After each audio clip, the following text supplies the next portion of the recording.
What's up, YouTube? It's another video back on the SvllyMusic channel. I haven't actually uploaded a video on this channel in quite a while, besides just beat videos. So yeah, this is something a little new I'm going to be doing. I'm going to be walking you through one of my project files and going over mixdown and arrangement when it comes to the types of beats that I make. And if you're looking to make similar stuff, this is definitely the video for you. I'm going to be going over one of my latest beats that is actually on my YouTube channel right now. You can go check it out. And yeah, I'm just going to be walking you through some tips I have for, you know, mixing your beats and also going ahead and arranging your beats. So number one step I always have in FL Studio is a template project set up for me already. I'm already in the beat, but I'll just go ahead and open up a new file. And this is a brand new project file. As you can see, there's literally nothing on it, and I just hit new right here. And it's already got a loop channel, which I always put all my samples on. And all that's on that one is going to be a high pass filter right here. I've got a sidechain channel. Literally all that has is kickstart. You can also use Fruity Limiter. Either one works. I just prefer this one because it's way easier to use. And then this is the sauce that I use on every single beat. So you write every single thing to this, risers, everything. As long as it's not a bass or the loop, is going to go into your drums channel. And that basically just has a destructor on it. With distortion on. Turn everything off. This, you really don't need this, and then set this on blood overdrive. It should just be the default preset for destructor, but if it's not, just make sure it's on blood overdrive. Everything's on default. You don't have to change any of these settings, and that'll basically just add a little bit of high-end crisp to all of your drums. Really good tip. I recommend using it on pretty much every beat. Almost every genre is going to benefit from something like this, a distortion on your drums channel. And then obviously on the master, I have that soft clipper right here. This is vital.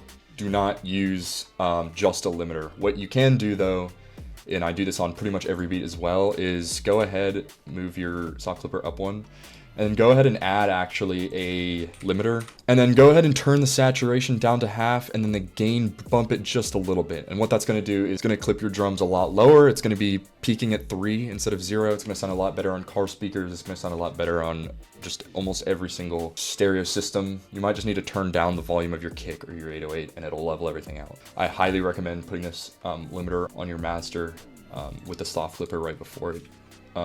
And even add that to your project file. I just don't have it on there right now. Alright, so now that we are actually back in the project file, I'll go ahead and walk you guys through how I arrange and mix down my beats. So, number one thing, put everything on a mixer channel. If you're going to put effects on it or not, or if you're going to route it or not, just put it on a channel. For mixing, I would recommend avoiding this. Some people do like to use it. I just prefer not to. I like seeing everything in my mixer channel here, and if like you turn something up and then forget about it, it's going to be weird later. Like for example, if you want to add a drum in, like if we want to add in this snare right here, we'll just go ahead, drag it in, and then all you want to do is hit Control L on Windows or Command L on Mac, and it's going to automatically create a new channel and write it right here. You do not have to go in, click track, you do not have to move this, and it's going to automatically rename it and color it as well, which I actually really like. And then if it's a drum, go ahead and route it from that channel over to your drums channel, hit route to this track only, and then if it's anything else, just either route to the master, or if it's a bass, do sidechain, whatever it is. That's my number one thing for mixing, is keep everything on your mixer channel. So the number two thing is going to be going ahead and making sure all your levels are good in your beat. So for me personally, I usually don't do a ton of leveling, maybe a little bit here and there. As you can see, a lot of my values are changed, but for example, this kick is just on the default value, like it's not changed at all. You're going to want to have your kick as the loudest thing in your mix. And not all beats use kicks. Sometimes the 808 has a bit of transient and it's going to be the loudest thing. But if you are using a kick, I usually, as long as you're using a good kick, I usually wouldn't change much of the values. If it's super quiet, maybe boost it a little, and I'd recommend actually going ahead and boosting it in here. But all you're gonna want to do for your kick is actually go ahead into your pattern and Control A and then Alt and then scroll up to the highest like possible value. I'm not sure what it is about FL Studio, but in my experience, generally you get a little more crispy punch from the kicks if you turn the velocities all the way up in the piano roll versus, like, for example, turning them up in the playlist or even just using the boost knob in the actual sound settings. I'm not really sure how this works, and maybe I'm just like imagining things, but for me, generally, I just go ahead and turn the volume of my kick all the way up with the velocities in the pattern. I don't touch it in the mixer unless it needs it, unless it very, very needs it. For your kick, it should be pretty loud, and for mine, I think in this beat, yeah, it's peaking above this, but what's actually happening here is it's routing to the master channel, which has your soft clipper and limiter on it, so it's getting clipped at 0 and then limited to 3.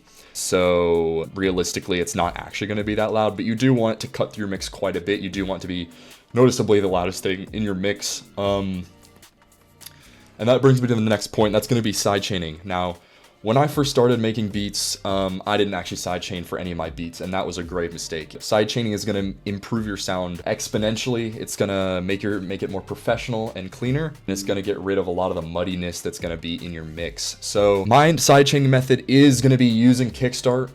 It does cost, I think, $15, maybe $10. But I do actually highly recommend picking this plugin up. It's Nicky Romero's Kickstart 2. It's a great plugin. It streamlines sidechaining so much, and if you're overwhelmed by the limiter, which, you know, the limiter isn't super hard to use, but if you're annoyed of changing the settings of the limiter every single time you want to sidechain, this is super, super worth it. And what this is going to do is pretty much exactly what it looks like. It's going to duck the volume whenever the kick hits, as you can see, and I can play it with the rest of the beat in context for you.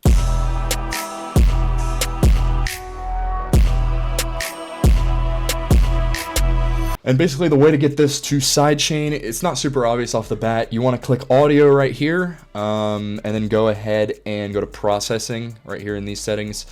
And then just enable sidechain, right click, and then select your kick. Pretty straightforward, and it's going to streamline your process a lot. You can, you know, change the settings here. You can change what curve you want. And you're going to want to, for your sidechain track, you're going to want to have your 808 and your loop on that, and obviously anything else you want to sidechain on that channel. And that's pretty much because your 808 is going to be taking up a certain frequency range. As you can see right here, the 808 is taking up sub bass and a bit of the lower bass end, mid bass end. And this is a pretty specific part of your frequency range of your song that you really don't want clashing in, because clashing in the low end is going to create a lot of muddiness. It's not going to be very clear. So when you're sidechaining, I'll enable my kick. And as you can see here, the kick is actually taking up a very, very similar frequency range to your 808. Pretty much, you're going to want to have your 808 completely ducked out of the way, so when that kick comes in, you can hear it and they do not clash together. You're going to want to do this for every single beat, every single song you make, almost every single genre. It's one of the most fundamental mixing and audio production techniques, and I highly recommend using Kickstart. You can go ahead and use limiter, either one works. I just find it to be sort of a cleaner result when it comes to your mix down and your beats.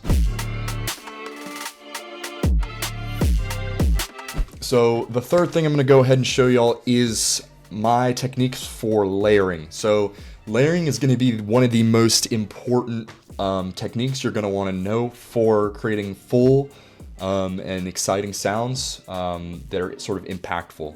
So I'm going to go ahead and show you two examples, one with no layering and then one with layering, and you're going to sort of see what the difference is. So for no layering, I'm going to go ahead and disable my snare, which is adding more layering than you think.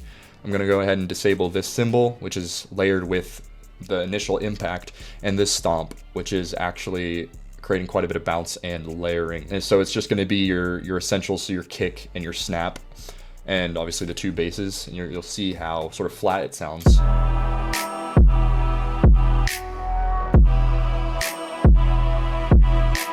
So we're going to go ahead and re-enable the things that actually layer with the kick when it hits. So you're going to have this stomp right here, you're going to have this snare, and then you're going to have this cymbal that comes in and crashes.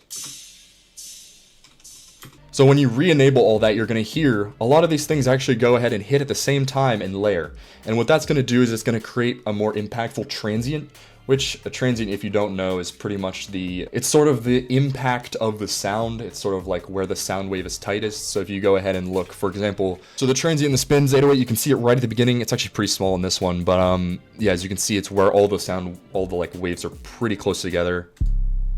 And you can kind of hear that's where the kick the initial impact happens. And to create a full transient, you're going to want to have sounds ranging from your highest all the way to your lowest, sort of impacting at the same time. So for example, I've got, you know, the kick for the super low, I've got this stomp, I've got this snare, and I've got this cymbal to sort of fill out that frequency range. So altogether, those are going to sound pretty full.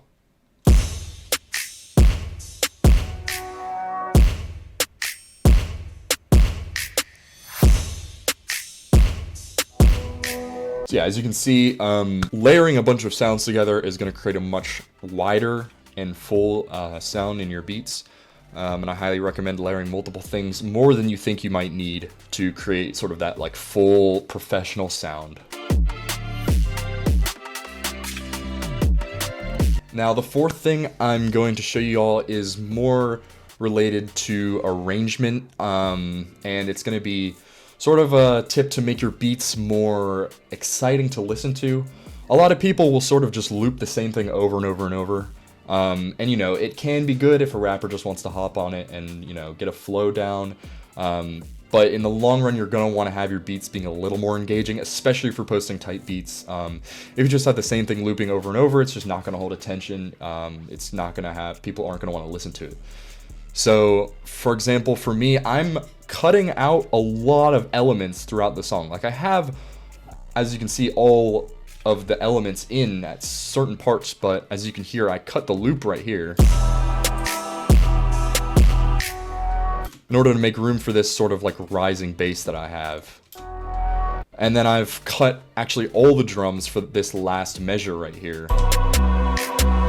I've cut them all except for the snap and that snare. So there's going to be no kick, and actually only one of the snaps, no stomps, and only one of the basses. So just remember, you don't need to have all your elements in at once. Cutting them out and using silence. Utilizing silence in beats can create a lot of impact, and it can create a lot of feeling when it comes to keeping your listeners engaged and keeping everyone engaged in the beat. So I actually utilize silence quite a bit throughout this beat. As you can see, I create this little stutter right here, and then another stutter right here. And those aren't in the original loop. I actually cut the loop up to create those moments of silence and moments of tension, so the beat stays engaging. And the last thing I'm going to actually go ahead and show you is one of my favorite techniques. And it's definitely something you need to learn how to do. It's not only super fun to use, but it's going to be making your beats sound more professional and more engaging. So I actually utilize Gross Beat quite a bit. I use it in almost every single beat. I think it's one of the best plugins, free stock plugins that you can use. And if you don't actually own it, you can still use it. You just have to export the changes and like bounce them out. I actually did go ahead and buy it because I enjoy it so much. It utilizes a lot of control for chops, and you know, it lets you sort of change the loop in ways that the loop maker didn't necessarily intend, which can give your beats a little bit of spice and sort of change them up a little bit. So for example, right here, I've actually gone ahead and made an actually very simple gross beat pattern right here. As you can see, it's really just cutting the volume. But what I've actually gone ahead and done is automated the mix level right here. As you can see, it goes down.